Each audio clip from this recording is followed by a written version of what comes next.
Welcome to the CBS Radio Mystery Theater Archives, the only YouTube channel which has the original classic episodes of the CBS Radio Mystery Theater in order with no ads. Thank you for listening, and now, enjoy the show.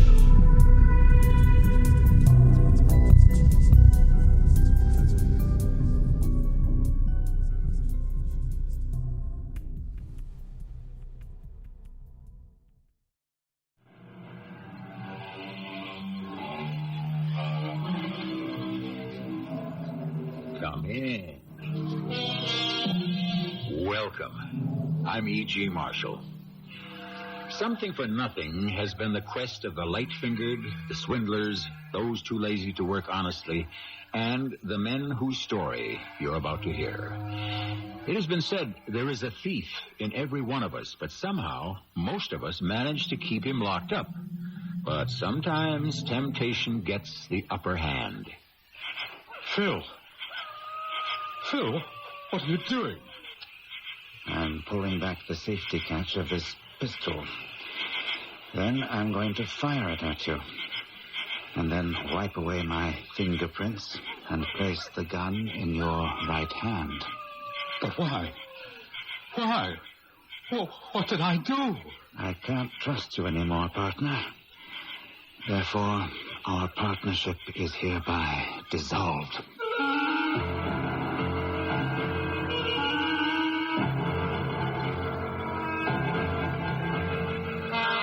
Our mystery drama, The 500 Carats, based on a tale by George Griffith, was especially adapted for the Mystery Theater by G. Frederick Lewis and stars Gordon Gould. One doesn't have to say the word Kimberley twice to know it means diamonds. And one of the most famous in South Africa was the Conception Diamond, because Conception Bay is where it was found and lost. All 500 carats of it. The last man to see it was Philip Marsden. That gentleman at this moment sits behind bars in the Johannesburg jail with another gentleman, Inspector Grace. The reason I asked you to come to my cell, Inspector, is to try to make you believe I do not have the Conception Diamond, nor do I know where it is. The only time I had possession of the stone was inside the company offices. It was locked in the firm's safe. And for you to have held me on such meager evidence as you have is illegal. Unfortunately for you, Marsden, the law decides its own legality. You had access to the diamond, and although we don't know how, you could have spirited it out of the building. Inspector, you don't understand me at all. This has been going on too long. I've been searched and followed and kept at bay for weeks. I'm at the end of what I can stand and retain my sanity. I sent for you to tell you what I know in exchange for my freedom, so that I can leave South Africa forever. And if you tell me everything, we might strike a bargain. I'll trust you. What do I have to lose? The truth is the truth. 2 months ago, there was an incredible find at the Conception mine. I was with the director when it was brought in. Sir Hugh, this stone was delivered by hand. Oh, something extraordinary, eh? Bring it here, Dermot. Good Lord. Marsden, come and have a look at this. Why, it's certainly a remarkable stone. Has it been weighed? Oh, not yet, Mr. Marsden. Magnificent. Yes, on the face of it, I'd say a perfect octahedron. Where was it found, Dermot? Oh, at the 800-foot level at Conception. Well, I think the managing director should see this. The other chap's upstairs before we lock it up. Shall I give the managing director a call? No, I will. Marsden, you take it up to the diamond room and have it weighed. By the way, take Dermot along with you. I've been very pleased with your work for the firm, Dermot. I think we'll make you Mr. Marsden's assistant. What do you say, Marsden? He's a good man. Welcome aboard, Derwent. Oh, thank you, sir. I'll show you the way up.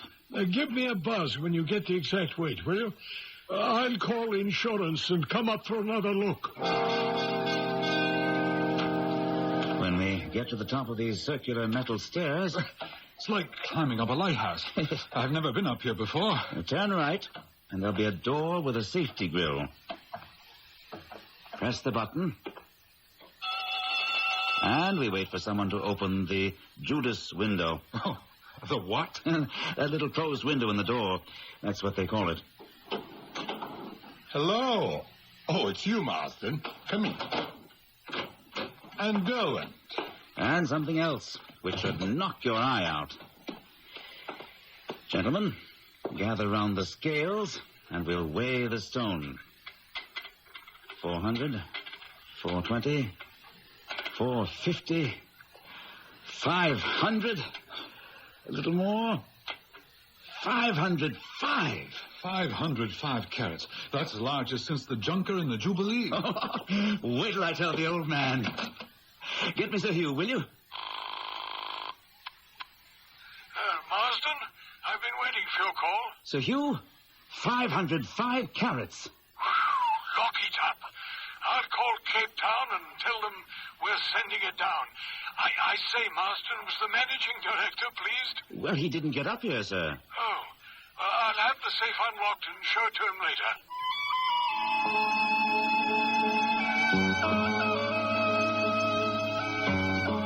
Inspector, on Saturday, it was decided not to send the diamond down to Cape Town.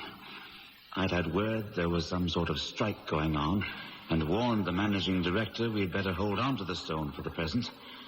Monday, when the safe was opened, the diamond was gone. Get me Sir Hugh on the line, please. Sir Hugh here? Glad you're in, sir. Marsden? I'm in the diamond room. We just opened the safe, and the stone's gone. What? The big one? The conception? Yeah, we've turned the safe inside out. Does the managing director know? I called you first.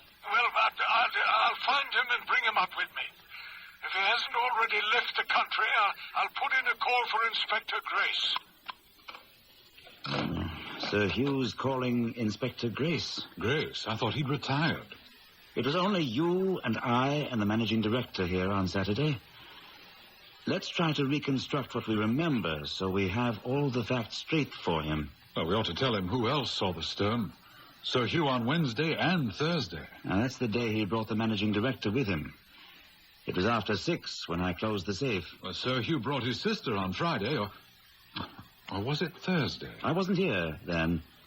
Sir Hugh must have locked up because he opened the safe again with me Saturday morning when they took the insurance photograph. I think I was the last one to see it on Saturday. Well, I was with you and the managing director. I don't know what questions the inspector will have, but I certainly hope he can come up with some answers.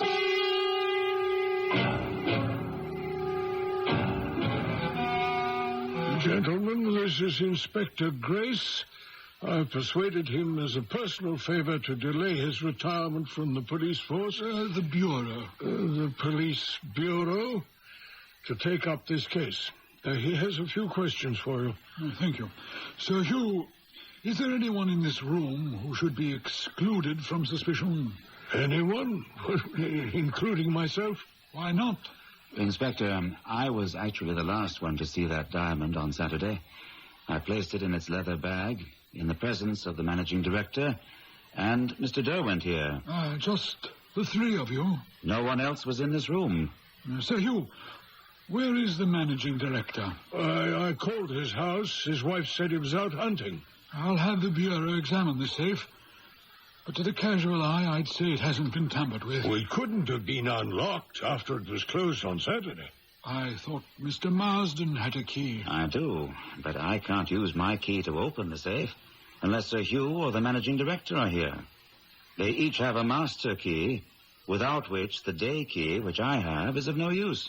You're absolutely convinced you saw the diamond yourself when you locked up Saturday? Oh, without question. Mr. Marsden's been with the firm 20 years. Many diamonds have passed through his hands, and we've never experienced a loss. It's not a bad record. Well, I'd say a tribute to our choice of men. We will conduct an official search. I dislike saying this, but everyone on the premises is under suspicion. And Sir Hugh, if you would be so good as to put me in touch with your managing director when he returns from his hunting trip, I'd be obliged. Well, the managing director is also suspect. These specifications indicate the diamond was worth £3 million, uncut. Why should I not suspect the managing director? You also, Sir Hugh. I suppose that's only fair. Well, let me see. How large would you say this room is? 30 by 30. The entrance there, the safe here, tables in the center, scales and so on, windows. What street do we face? Stockdale Street. Yes. Tell me again what transpired last Saturday. I know you told me. Please, tell me again. I was the last to see the diamond. The managing director said, "Lock up," and he and I opened the safe. Mr. Derwent put in the tray. The new big stone was in a fitted leather bag on a tray with some other fine stones. I placed the tray in the safe and stepped back. After that, I closed the door, gave the knob a twirl, and that was it. So is it against the regulations if I smoke? Oh, no, not at all. I borrow a match. Marsden, light the inspector's cigar for him, will you? Excuse me, Inspector. Yes, that does make it a bit steamy. Mind if I open a window? Well, we will lock this room. What about these 3 windows? Can they be locked? They're left open only in the warmest weather. Such as we've been having this month. Yes. But there are guards everywhere. No chance of anyone throwing a stone into the street from here? I hadn't thought of that. Yeah. To get back to Saturday, Mr. Marsden, you were saying you closed the safe, and then what happened?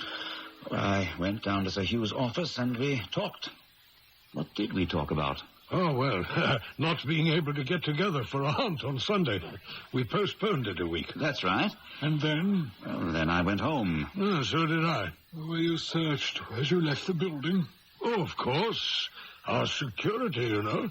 Everyone is searched. No exceptions. And what about the managing director? I don't know. He left the diamond room in front of me. I suppose he went home, too. It was after 6. And you, Mr. Derwent? Oh, where did he go? He'll be back. He just stepped out. Derwent was on duty Saturday night. He remained here in the diamond room? Until 7 in the morning, when he's due to go off duty. By the way, Mr. Marsden, what was the reason you and Sir Hugh didn't go on a hunt on Sunday? Well, I couldn't make it. My wife had other plans. And, where do you generally go? Well, it depends on what you're after. The buck are fairly plentiful on the range between here and Berkeley West. I generally go there. So you hunted there alone on Sunday? I did, as a matter of fact. But no luck. None at all? Oh, I saw a white hippo. Did you now? You never told me. So I'll assign my men to various parts of your firm, and that's it for now. Are they going to do a thorough search? That stone could be in the building. I wouldn't count on it. Why not? And then sneak it out sometime in the future. And the diamond at this very moment is probably miles away. What makes you say that? Because I believe it has taken flight. As assuredly as if it had wings. That is the most amazing piece of instant deduction I've ever run across. And I've hidden nothing from you. Related the exact conversations as they happened. All that remained secret, of course, was the inner workings of 2 minds. The person who engineered the theft and the inspector who is deducing the modus operandi. I shall be back shortly with Act 2. Unquestionably, the most valuable treasure per square centimeter is that piece of crystallized carbon we call a diamond. It's easily hidden and easily disposed of. There are diamond cutters in Amsterdam, Rio, and London who ask no questions and turn a rough diamond into untraceable cut gems. This is what prompts Inspector Grace to apply all heat and speed to solving the theft. In the Johannesburg jail, he sits with the accused thief, Philip Marsden. You have me, Inspector, but you don't have the diamond. Not yet. I sent for you to see me in my cell because I don't think I can go on much longer like this without losing my mind. Confession is good for the soul, Marsden. Before I go on, will you tell me how you were able to guess the manner the diamond left consolidated? I'll be glad to. I followed the old adage, where there's smoke, there's fire. Smoke? Fire? Smoke rings, to be more precise. Here we are at Consolidated, Inspector. Nothing like a brisk walk to start off the morning. And it's given us a chance to discuss your progress. Such as it is, or rather isn't. Would you like a cigar? No, thanks. Well, any more on your theory of the flying diamond? I see you're again without a match. Well, this time I'm equipped. Here, let me. Thank you. Helps me think. Yeah. Well, I had to give it up. But I love the smell of a good cigar. I say, you're very good at that. I was never able to blow smoke rings that perfect. You just lean your head back, pucker your lips, and blow. Yeah. Look, that ring keeps its shape a long time, doesn't it? Well, it's practically up to our second story. Yes, notice where it's going now. Caught in some current of air and drifting across the street out toward the hills. I love those hills and the veldt beyond. We're really got pretty country in South Africa. Marsden and I find the best game right out there. As if you've been riding with him lately. No, I haven't. We used to, at least 3 times a month. In the past week or so, he's taken to going out alone. How long has he been with the firm, did you say? 20 years in August. We'll have to celebrate somehow. He's an extremely valuable employee.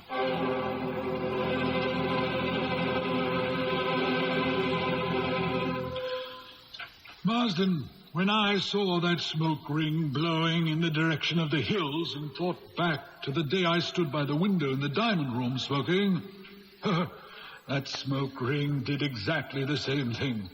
Rising, then suddenly get caught in a current, and then I knew how you accomplished the theft. I suppose I say, as far as you went, you guessed right. But you are still a considerable distance from a solution. No, not that far. A diamond may be heavier than air, but other things are lighter. At any rate, from that time on, I realized your little hunting expeditions were not after game, but the spot where the diamond had dropped. That evening, we covered all the roads. It's getting late, Inspector. Perhaps he isn't coming back to Kimberley by the old Transvaal road. He'll have to take one of these roads. He knows we're watching his front door, so he can't stay out all night. Your men on the other roads, they won't go before you dismiss them. Hardly. They'll stay where they are, even if they have to wait all night. This may be our man, Constable. Hold your London high. Stop right there. Whatever's the matter with you, Inspector Grace? Springing out at a man from the side of the road. Get off your horse, Marsden. What is all this? Well, Constable, take charge of the horse and tell the other men watching the other roads we have, Marsden. He'll ride back with me to the police station. This is very high-handed of you. Am I under arrest? Not yet. But I'm holding you on suspicion of theft. Theft of what? Can't a man go hunting anymore? What were you hunting for? What are you going to do with me? A complete search. Of me? From top to toe. What do you expect to find? I believe that somehow you had that diamond flown out to the veld, and for the past days you've gone out to search for it. I plan to make certain you didn't find it today.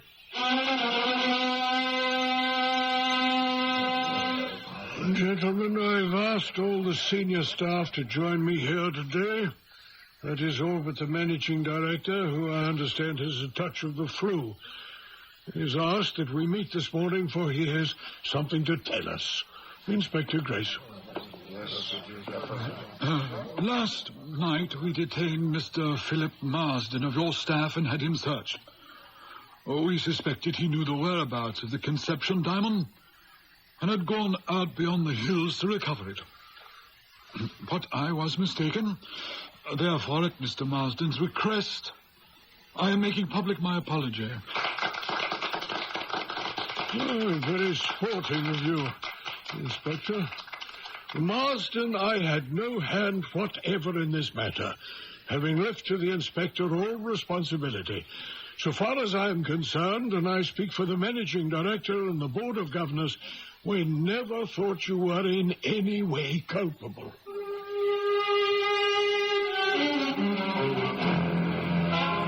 Yes, I apologized to you that day at your office, but I still knew I was on the right track. I tagged Derwent as your accomplice. Somehow the two of you have been able to transport that diamond a dozen or so miles from Kimberley, and it was there for the picking. I was sure you were just waiting for me to give up and stop watching you. Yes, but you wouldn't. Day after day, week after week. I could have killed you. That was our game. No matter how and when you went out into the hills, one of my men or I would be close by. I've never flown in one of these whirlybirds before, Charlie. It's quite enjoyable. It's a marvelous way to see the country. I've hired my helicopter out to catch poachers and rustlers, but never a diamond thief. Are we heading in the right direction? Yes. Yes, he always makes for the Berkeley Hill section. How long have you been dogging him? 3 months. Then it came to me in a flash. Charlie's got a helicopter. Rent it. The company's picking up the tab. Well, he shouldn't be too hard to spot from up here. There he is. See him on that horse going through the ravine? Sure do. Now what? Can you just hover here and wait? Now he's stopped now. See? If you keep your bird in one place, I can focus these binoculars. I can get a little closer and then gain altitude. There he goes, turning his horse around slowly. I think he's spotted the direction or something. He's heading for that flat part of the veld. What do we do? See, up ahead, that little flat basin. It's about a half a mile ahead of him. Can we land there? Land?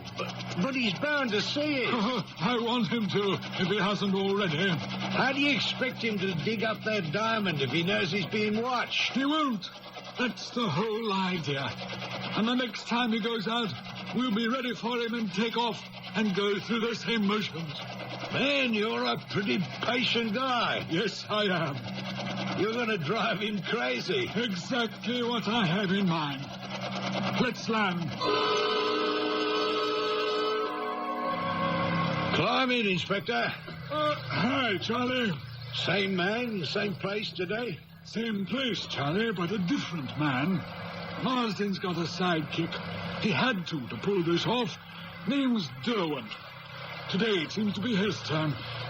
He started out on horseback half an hour ago. Well, let's take off.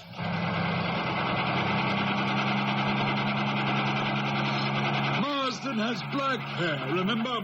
Derwent's is red.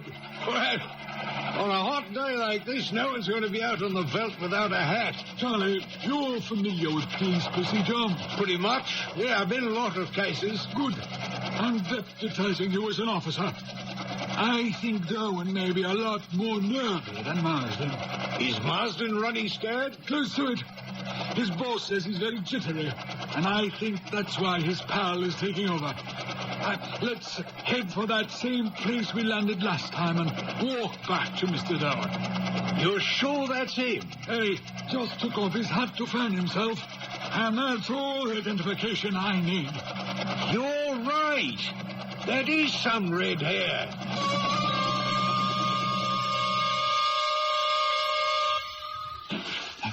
He's coming, Charlie. I can hear him. You take over. Hello, Derwent. Nice day for a walk, isn't it? You two made a big mistake. Put your hands up. Pointing a gun at officers of the law is a bigger mistake, pal. Get out of here. Get away from me. We're just picnicking.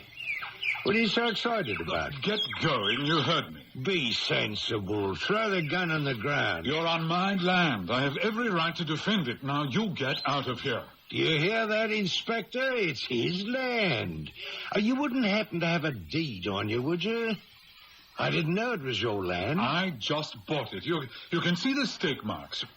Oh, what do you want from me anyway? You know. Oh, I could kill you both. You're driving Phil Marston out of his head. Now you're pulling that stuff on me. I don't need this gun. You can have it. It's empty anyway. I wasn't threatening you with any harm. Nice gun. You have a permit for it? Of course I have. May I see it, please? But I don't have it with me. I came out for a ride to look at my property. Who takes papers? But you took a pistol. Why are you picking on us? You arrested Philip Marston. Now you're following me. What kind of justice is that? If we didn't know differently, we'd leave you alone. But you're a crook. And so is Marsden. All right, Inspector, he's all yours. You want to arrest him or let him go? I'll give him his gun back. He probably does have a permit. You're not fooling anyone, Derwent. We can wait just as long as you can. But I promise you this. If you live to be 1,000, neither of you will ever lay a hand on that diamond that's hidden out here. Never. Not without us watching. And you can tell Marston I said so.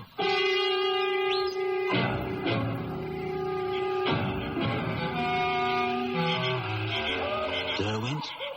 Marston? You can come out of the woods.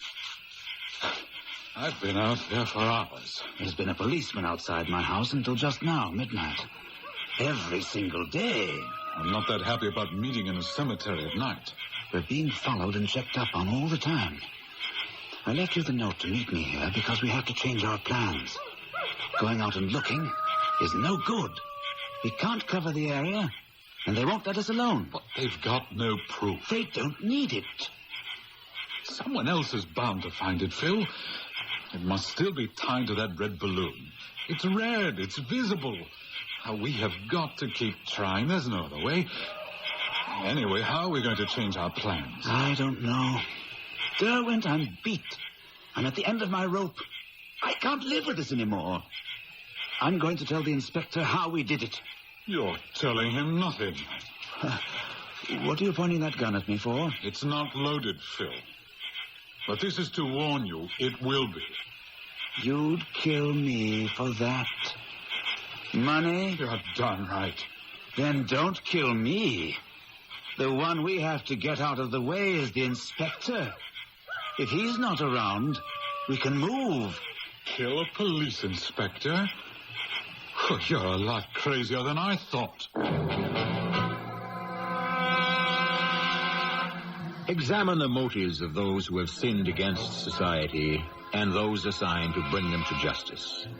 Remember Javert, the relentless pursuer of Jean Valjean and Victor Hugo's classic? In the end of the novel, he breaks down. Here, I am an honest servant of the law, caught between two crimes. The crime of letting a man escape and the crime of arresting him. Let's see how the inspector grapples with this problem when I return shortly with Act 3. It's not fanciful to say fighting a criminal is like fighting a war. You probe the defender's weaknesses. You attack him where he is the most vulnerable. You encourage him to make mistakes. And then, finally, you offer him peace on your terms. Only in this case, the thieves are a little more desperate, which makes the situation considerably more dangerous. We are back in the cemetery with Marsden and Derwent. What we have to consider is there a foolproof killing as there was a foolproof theft? Well, Phil, I've had a lot of experience with guns. Even before we start, we have to find a gun and ammunition which can't be traced. I don't have any connections like that. I do, but they're not here in South Africa. They're in England. Oh, it'll be months before anyone can get us a gun from England. There's got to be another source. Wait. Yes. I've got friends in Cape Town. If you can arrange it, say you're having me sent there on company business. Your friends have untraceable guns? To spare. Inspector, I'm in a quandary. You know that since your apology for having mistakenly arrested him, Marsden's credit with Consolidated has been fully restored. But I can see from day to day the man is ailing. He tells me he can no longer enjoy riding into the hills. His home is watched. His steps are followed. Your men are making his life miserable. Sir Hugh, do you want that diamond back or don't you? Oh, what a question. Of course we do. I tell you, he engineered that disappearance. Now, picture yourself. You're a man of good background, 20 good years with Consolidated, living here in Kimberley on the average small salary. Well, we're not London, you know. And knowing that within a few miles, on a spot you alone might locate, there's a £3 million fortune. Yours for the picking up, if only you dare go and take it. But you don't dare do so. So it's out there, is that it? That is it. Oh, dear. Dreadful situation. You're driving the man out of his mind. I'm driving a thief out of his mind. I wish he'd confess so I could put him out of his misery and go and retire as I planned to. You're dead certain about this? Yes. Would you mind if I talked to him in front of you? What, right here in my office? Well, no, not at all. Then have him in. Helena, will you find me Philip Marsden, please, and send him up here? Would you also send for that assistant of Marsden's, Derwent? Oh, he's not here. He went to Cape Town a week ago. Oh? On business? Well, I expect so. Marsden sent him. That's our shipping point. And to your knowledge, Derwent is not back yet. Well, I'm sure Marsden would have mentioned it. Come in. You wanted to see me, Sir Hugh? Actually, no, it's the inspector who does. What is it, Inspector? Haven't you had your pound of flesh from me yet? We were talking about Derwent. When will he be back? I don't expect him before next week. You're sure he hasn't returned to Kimberley? Quite sure. That's really strange. Sir Hugh, the Bureau, at your expense, has hired a private helicopter. Yes, I remember. He flies within the 25-mile radius every day, sometimes with a police officer or myself. The day before yesterday, the pilot brought in a report that he spotted Mr. Derwent, way out on the Veld. He was digging, it seems. It must have been someone else. He was mistaken. Well, that's what I told him. So yesterday he took a photographer with him, and they took pictures of anyone they saw. I had enlargements made, and I've brought them along. Just take them out of my briefcase. We'll spread them out on Sir Hugh's desk. Now, that figure with a spade in his hand. You see him looking up? He's probably seen the helicopter. Sir Hugh, does that look like Derwent to you? I see. It does. What do you think, Marsden? It may look like him, but I know for a fact Derwent is in Cape Town. Is there anything else you wish me for, Sir Hugh? No. Inspector? No. Thank you for your help, Marsden. I'd better get back to my desk, then. What do you make of that? Sir Hugh, when one is hunting wild beasts, one uses beaters who drive the game towards the hunters. Yes, I think these photographs will serve the same purpose.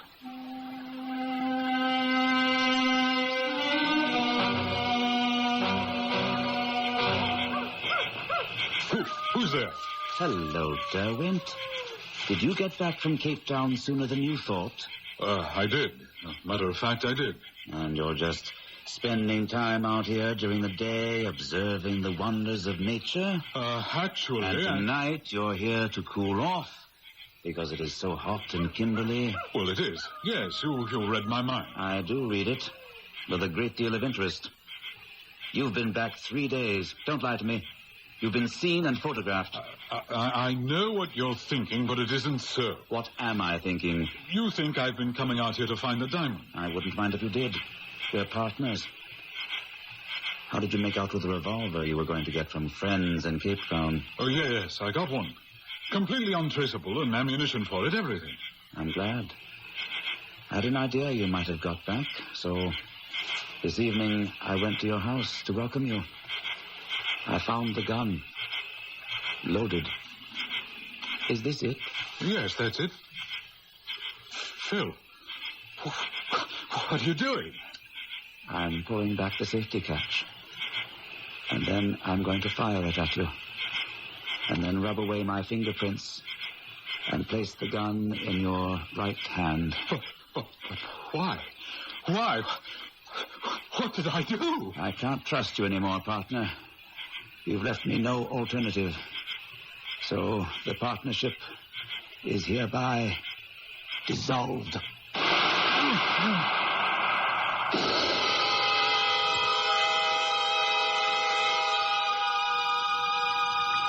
Inspector, you've won. I hope you appreciate the fact that I came to you of my own volition to confess I stole the diamond and accepted quite willingly being placed in jail. I understand all that, and I appreciate it. I'm trapped. I know it. I'll tell you everything, but it won't do you any good. You'll never find it. It's impossible. Let me tell you how I did it. Well, I can still, what's that word? While you can still concentrate. Yes. You want to know how? My assistant, Derwent. I had to train him. Go on. Derwent? Now, we've got just 2 days, and you've got to practice palming the big diamond. Understand? You work with that piece of stone. Oh, how's this, Phil? Now you see it, now you don't. Yes, keep doing it every spare minute. On Saturday, the managing director will be in the diamond room with us. I hand you the tray. You walk over here with your back to us, palm the big one, put the tray into the safe. I shut the safe. The diamond's in your pocket. Now, the next step, just as we rehearsed it. What do you say? I think the scales are off, Mr. Marsden. I noticed the needle vibrating a little. Is that so? Will you clean the scales, Derwent? And then I'll test them. Yes, sir, right away. Okay, so far. The managing director will leave. You take the diamond out of your pocket. Do it now with that piece of stone. That's right. Go to clean the scales and slip the diamond between the scale and the wall. Like this. Perfect. Then what? On Saturday, when I'm on night duty, I take this balloon and fill it with gas from this pocket cylinder. An hour before daylight, I tie the diamond bag to the balloon and let it fly out the window. A toy balloon. Very clever, Marsden. How come we never found the empty gas cylinder? We searched that room from top to bottom, and you and everyone in the place before they left the premises. Derwent had put the cylinder where the diamond had been in back of the scales. When the hue and cry died down, I got rid of it. How could you be sure the balloon would drop where you wanted it to? Oh, I have a scientific mind. I've always had one. I knew there'd be a temperature drop at daybreak, which would contract the gas and bring the balloon down. I know you felt hunted. But was there any other reason behind your coming to me? Telling me you wanted to confess? To make you an offer. You let me out. We'll go to look for the diamond together and share the proceeds 50-50. What about Derwent? I'll take care of him. Somebody already has. And they tried to make it look like a suicide, but amateurs make terrible mistakes. No left-handed person fires a gun at himself with his right hand.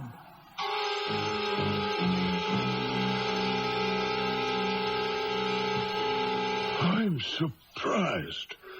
He admitted stealing it. In fact, came to me to beg me to stop hounding him.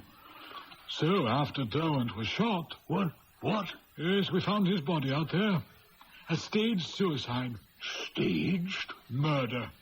My theory is Marsden caught him trying to find the diamond alone. Well, I've turned everything over to the Bureau. If they can build a murder case against Marsden, at least they've got him under lock and key, so he can't run away. Do you think that Derwent found the diamond? I doubt it. Marsden tried to make a deal with me. Let him out, we'd go look for the stone together and share the profits. Good. The nerve.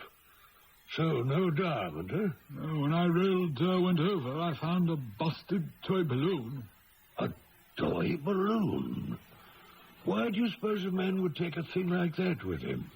Sir Hugh, I've done all I could do. I appreciate everything. So you're retiring, eh? Yes, leaving in an hour. Oh, what, packed already? I was ready to go 4 months ago. Well, I hope you have enough to make it on. Oh, I've saved a little. Goodbye, sir.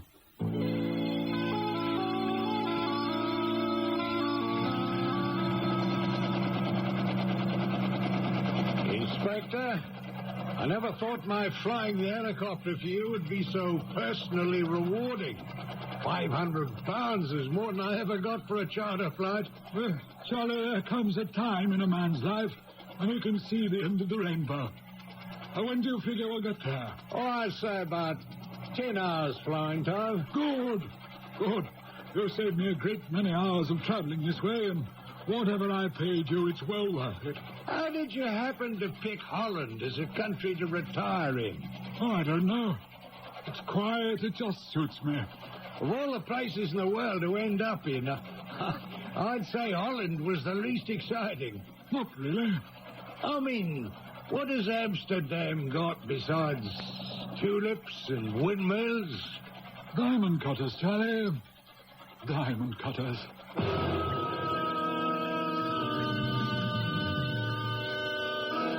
Your guess is as good as mine, but my guess is that by the time 505 carats are split up into smaller stones, Inspector Grace will have got for himself a generous annuity. What salves my conscience is that when a man retires from the force, he is no longer an officer of the law. He's just an ordinary man, or should I say an ordinary crook, and perhaps he, too, will find an inspector at his heels following him. I shall return shortly.